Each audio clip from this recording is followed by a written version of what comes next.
सगळ्यांचं स्वागत आहे चॅनलवर. मी नम्रता. तर मकर संक्रांती आली की आठवण होते ती तिळगुळाची. तिळगुळ घ्या, गोड गोड बोला, ही परंपरा जपणारे हे खास तिळगुळ लाडू. थंडी शरीराला ऊब देणारे, आरोग्यासाठी फायदेशीर आणि चवीला एकदम मस्त असे हे लाडू आज आपण घरच्या घरी अगदी सोप्या पद्धतीने बनवणार आहोत. तर मग चला करूया सुरुवात लाडूला. तर हे तिळाचे लाडू बनवण्यासाठी बघूया साहित्य. तर 1 ग्लास भरून मी घेतलेले आहे शेंगदाणे आणि त्याच्यापेक्षा थोडे असे घेतलेले आहेत डाळ्या. आणि हे तीळ घेतलेले आहे जे विदाऊट पॉलिश आहे. आणि आपल्याला शेंगदाणे चांगले मस्त असे खरपूस भाजून घ्यायचे आहेत आणि त्याच्यानंतर अशी साली काढून घ्यायची आहे आणि त्याचे 2 तुकडे करून घ्यायचे आहेत. आणि हे डाळ्यासुद्धा आपल्याला व्यवस्थित भाजून घ्यायची आहे. आणि डाळ्या भाजल्यानंतर भाजायचे आहेत तीळ. तीळही चांगले आपल्याला तडतड उडतील या प्रमाणात भाजून घ्यायचे आहेत. तुम्ही आता आवाज ऐकू शकता.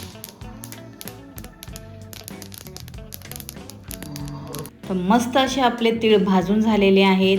आणि त्याच पॅनमध्ये आपल्याला वेलची चांगली मस्त अशी भाजून घ्यायची आहे, सालीसहितच भाजून घ्यायची आहे. आणि त्याच्यात आपल्याला जायफळ एक फोडून घ्यायचं आहे. आणि हे दोन्हीही आपल्याला मिक्सरमध्ये टाकून, मिक्सरच्या भांड्यामध्ये टाकून थोडीशी साखर टाकून बारीक अशी वाटून घ्यायची आहे.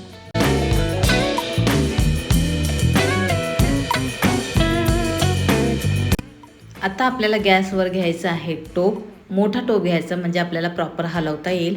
त्याच्यात टाकायचं आहे 2 ते 3 चमचे तूप. आणि हा आपला चिक्कीचा गूळ आहे. तुपामध्ये आपल्याला गूळ प्रॉपर वितळवून घ्यायचा आहे. गूळ वितळला की त्याचा कलर बघा चेंज होतो, पांढरा कलर दिसायला लागतो.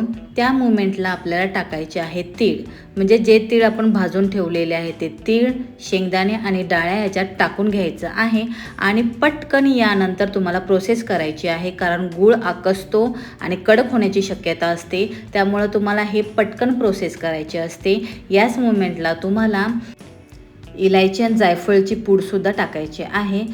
आणि याच्यानंतर तुम्हाला फास्ट प्रोसेस करायची आहे. शक्यतो दोघी तिघी असाल तर एकदम उत्तम. पटकन लाडू बांधून होतात, कारण ते गरम गरमच बांधायचे असतात, नाही तर ते कडक होतात. तुम्हाला पुन्हा ते गॅसवर ठेवून गरम करून पुन्हा बांधायला घ्यावे लागेल. तर तुम्ही बघू शकता हात एकदम लाल लाल झाले होते. आम्ही पटकन भाजतच लाडू बांधले होते. आणि तुम्ही बघू शकता खूप छान असे आपले लाडू तयार झालेले आहेत. आणि हे तिळाचे लाडू एकदम तयार आहेत. व्हिडिओ आवडला असेल तर लाईक करा, शेअर करा आणि कमेंट करायला विसरू नका.